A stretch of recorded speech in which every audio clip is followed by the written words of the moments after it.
Hello, on the screen is a summary of what I will go over in this video.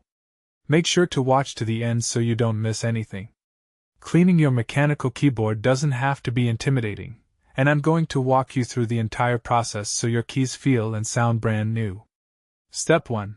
Gather all your cleaning supplies before you start.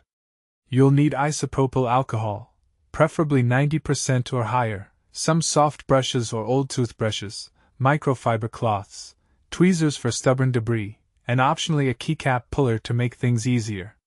Having everything ready means you won't waste time searching for tools mid-cleaning. Step 2. Unplug your keyboard and let it fully power down for safety. This is super important because you don't want any electrical issues while you're working. Wait a minute or two just to be safe, then flip your keyboard upside down and gently tap it to dislodge loose crumbs and dust particles that have fallen between the switches. Step 3. Remove all the keycaps using your keycap puller or a small flathead screwdriver if needed. Work systematically from one corner to avoid losing track of keys. Place them in a clean bowl or container so they don't roll away, then use a soft brush to gently clean around the stem and housing of each exposed switch. Step 4. Clean the keycaps themselves by soaking them in warm water mixed with a few drops of dish soap.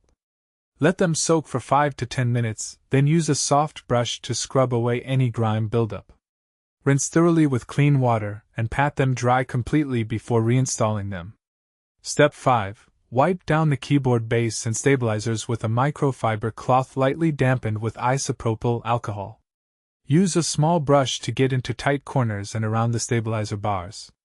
Let everything air dry completely for at least 30 minutes before plugging back in and testing all your keys to ensure they're working perfectly.